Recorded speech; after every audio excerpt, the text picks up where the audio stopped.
Hello and welcome to the BizNews Breakfast Briefing. I'm Lucy Ferreira for BizNews.com. It's Wednesday, the 10th of August, and first up in today's show, we have Alec Hogg with a morning market update following yesterday's public holiday. After that, we have the global news update from our partners, the FT in London. In case you missed them over the long weekend, there are two interviews really worth checking out on BizNews.com, both filled with hope and inspiration to keep us in good spirits. Gigi Alcock returned to the BizNews studio following his highly popular interview on the booming informal economy in South Africa. In this interview, Gigi introduces us to Refilwe Runtakoa, an award-winning young township baking mogul whose fascinating story shines a light on South Africa's exciting new generation of entrepreneurs. Alec also caught up with Grace Harding, Ocean Basket's Dynamo CEO. In this interview, Grace takes no prisoners as she passionately tells us about the collective she is creating for restaurateurs to stand up against landlords. You can find the interview links in the show notes. And now, here's Alec with the markets. Thank you, Lucy. Good morning. It's Wednesday, the 10th of August. Yeah, that tells you that the markets were not behaving themselves while we were away. Here in South Africa, the JSE All-Share Index on Monday was up 1.1%, helped there by gold shares. We'll talk about that in a moment. But while we were having a public holiday here in South Africa, the US markets were going in the other direction. S&P 500 index was down by 0.5% last night. Nasdaq Composite down by 1.2%. As far as the other market movers are concerned, the Rand was strong yesterday and the day before. It picked up 29 cents since the weekend against the US dollar, trading at the moment at 16 Rand and 59 cents. 17 cents stronger against the pound, 20 Rand and 5 cents is what 1 pound will cost you, and 14 cents better against the euro, 16 Rand 94 cents. Brent crude is edging higher again, up 112 cents to $96 a barrel. The gold price is just below $1,800 an ounce at $18 firmer since we finished the weekend. That's now at $1,793. Bitcoin lost 3.9% in the last couple of days. 22,915 is what it will cost you. That's in dollars for one Bitcoin. And as a consequence, the Geltec basket was down 5% at 443 Rand and 86 cents. The BizNews favorites did not have good sessions on both days. Led lower by Palantir. Here I was expecting last week that Palantir would be providing gangbuster results on Monday. It went the precise opposite. The numbers were actually pretty good for the quarter, and Palantir is making a habit of this. They bring the figures out for the quarter, and then they make forecasts which are lower than what Wall Street expected. They did the same in May. This was for the first quarter of the year. Palantir's numbers beat the forecast that Wall Street had had for that quarter, for the first quarter, but their projections were below what the analysts were expecting, and so the share price fell. We saw a similar thing happening on Monday when the market opened. That share price down 14%, down another 5% last night. So we've had 20% decline in the Palantir share price since the results were released. Such an interesting company, this one, though. Alex Karp, the CEO, Peter Thiel, the chairman, they really don't care what the market thinks about the company. They're getting on and doing their work. The reason why the projections are not as buoyant as anticipated is because the federal government in the United States has been delaying some spending. Presumably that spending is going to come at some point in time, but they haven't actually pulled the trigger now, so that hasn't come into the numbers, and hence the disappointing financial results. Elon Musk is also in the news. He sold $7 billion worth of Tesla stock. Takes his sales now to $32 billion in Tesla stocks in the past year. The reason for that is that he made a bid to buy Twitter. That has gone to the courts. Elon doesn't want to buy the company anymore. Twitter's management wants to force him to buy the company. And what he said was that if he's forced to buy Twitter, he doesn't want to have a fire sale on Tesla's shares and then knock the share price down. So rather, he's been selling shares to build up a cash pile. He has to put in something like $32 billion in equity. He's got the debt for the rest. It's a $44 billion investment. He's got the debt for the rest, but he needed the equity. In other words, the cash that he could put in if he's forced to buy Twitter. That's in the courts. We'll see if that's the case. The share price of Tesla came down to $850 on the news, down from $910. On Wall Street, Mr. Market is getting himself into a tiz at the moment about chip makers. 2 weeks ago, Intel released a quarterly loss. That's the biggest chip maker in the world. AMD, another chip maker, came out shortly thereafter with a very muted outlook into the future. NVIDIA on Monday also said that its sales would be below forecast. And then last night, Micron Technology also came out with financial results that the market did not like. The semiconductor index on Wall Street dropped 5% yesterday. It's dropped 27% this year. And that compares with the NASDAQ, which is down 21%. So it's really been underperforming. However, there is good news into the future. President Biden announced last night that the U.S. would be investing $50 billion into financing U.S. chip development and production. Finally, before we move off the United States, Coinbase, the cryptocurrency exchange, the biggest one there in the U.S., reported second quarter losses, which were far higher than had been anticipated by the market. The share price was hit as a consequence of that. The losses came in at $1.1 billion. That's against a profit of $1.6 billion a year ago, and it reflects what's been happening in the cryptocurrency market. On the Johannesburg Stock Exchange on Monday, we saw Anglogold jumping 7%, Impala Platinum and Northam both strong as well. Harmony was up 4%, Anglo Platinum up 3.7%. So a good day for precious metal stocks on the JSE. Some other shares worth looking at, and we have been following them recently. Industrial companies, Hulamin was up 9%, is now at R2.60, was trading just above R2 a couple of weeks ago. And Reunert picked up another 7% to R43, and that was trading at R36 2 weeks ago. So there are spots of excitement on the JSE if you can find them. Good morning from the Financial Times. Today is Wednesday, August 10th, and this is your FT News Briefing. President Joe Biden's economic package looks like it's going to pass, and corporate America isn't too happy about it.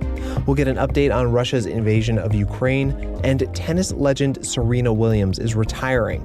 We'll look at what's next for her. I'm Mark Filipino, and here's the news you need to start your day.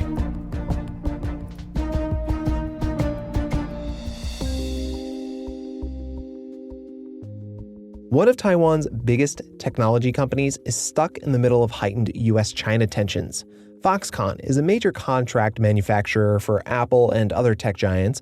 Now, Taiwanese officials want to force Foxconn to unwind a big investment it just made in a mainland Chinese chip company. The move comes as Beijing escalates threats towards Taiwan, which it considers its own territory.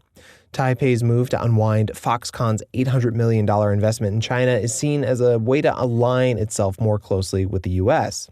Taipei is concerned that Foxconn's investment in the mainland company could bolster China's tech ambitions and give China an edge over the U.S.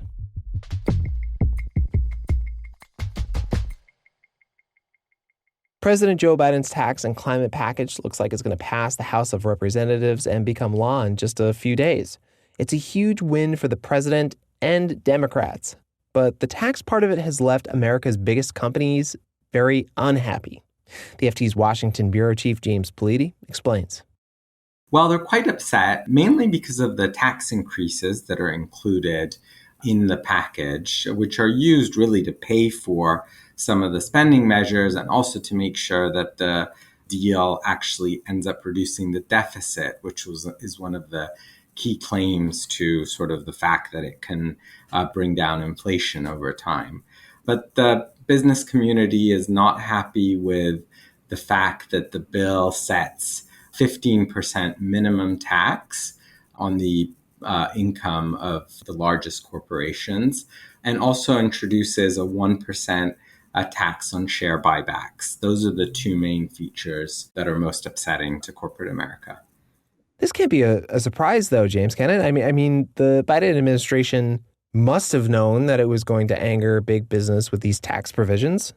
Yes, and actually the Biden administration wanted to go much further when it comes to corporate taxation. It wanted to actually increase the corporate tax rate from 21% to 28% and introduce a series of other corporate tax increases and individual tax increases in order to, as they put it, sort of make sure that the wealthy and the largest companies pay their fair share. But in the end, the spending measures were smaller than the Biden administration actually wanted originally. So there was less that needed to be paid for. And there was opposition from some, moderate Democrats to some of the more aggressive tax measures. And so this is where we landed. So how much is this going to dent corporate earnings, James? I don't think it's a huge threat to them. I mean, businesses benefited from a huge tax cut back in 2017, which was enacted by former President Trump with the support of congressional Republicans. So they're starting from a very sort of good position in terms of corporate taxation. James Pleady is the FT's Washington bureau chief.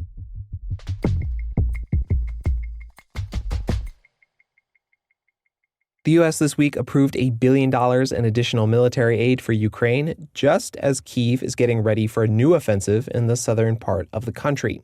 To find out more about what's happening on the military front, I'm joined by the FT's John Paul Rathbone. Hi, John Paul. Hi. So, John Paul, a big focus for Ukraine right now is regaining control of the city of Kherson. Why is Kherson so important? So the battle line in the Ukraine has sort of stabilized, and there are two main areas. In the east, there's the Donbass, where Russia has been having this grinding advance, a lot of artillery, and they've captured some extra ground. And now the attention has focused to this southern city of Kherson, which was the first city to fall to the Russians after the invasion. And if the Ukrainians could take it back, it would represent that they're kind of regaining control of the narrative, that the war effort still has momentum, and they have something to show for all the military aid that the West has given them. John Paul, did the U.S. ever send Ukraine the long-range rockets that Kyiv had been pushing Western allies for? And how important are these rockets? So you're quite right. Ukraine did ask for some long-range weapons, and the US, the UK, and other allies have not sent them. But what they have sent are these relatively long-range artillery called HIMARS. It's allowed the Ukrainians to sit back from the front lines and fire these highly accurate rockets that have taken out Russian ammo dumps and command centers. And this extra load of rockets for these HIMARS was in the latest US package, $1 billion package, as you mentioned. Hundreds of HIMARS being sent to Ukraine is good, but is it material enough to make a difference to the fundamental course of the war? No, it's not. And in fact, both sides have kind of got bogged down at the moment. Neither has quite enough men or quite enough material to fundamentally change the course of the war, even if Ukraine manages to take Kherson, which would be a big reach in its own right. John Paul Rathbone is the FT's defense and security correspondent. Thanks, JP. Thank you.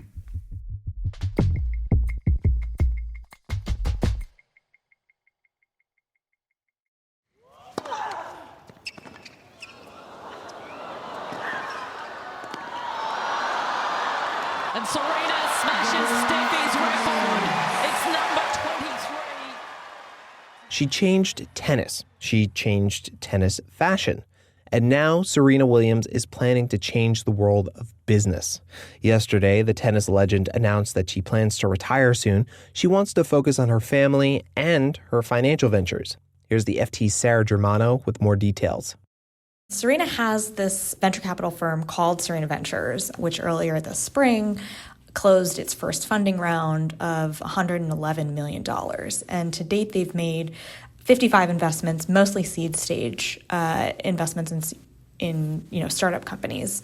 And what Serena Williams is saying she wants to do, and she is doing with this entity, is she's trying to change the face of women in finance, particularly Black women in finance, of whom there are very, very few, if any, notable individuals making waves in that sense.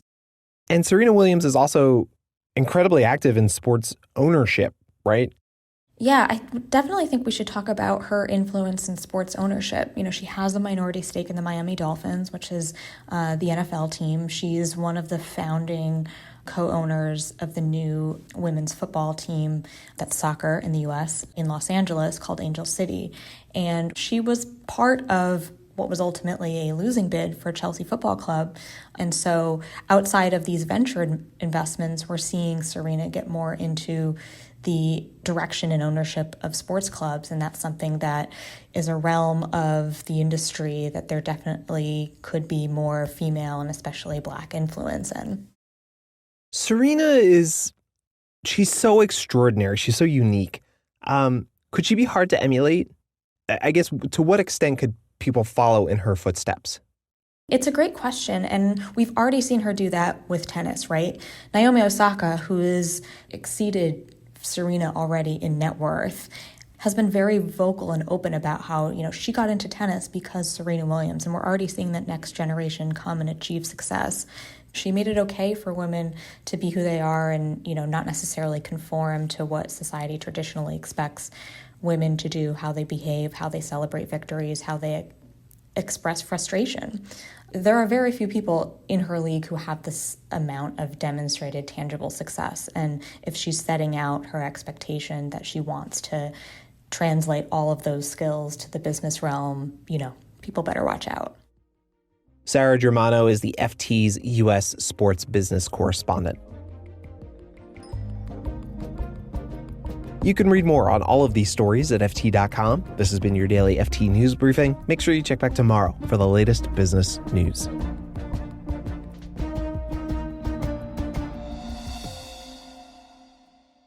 And that's all for today's briefing. If you enjoyed this episode, follow BizNews Radio now to get all of our interviews and daily market updates as soon as they're published on your podcast platform.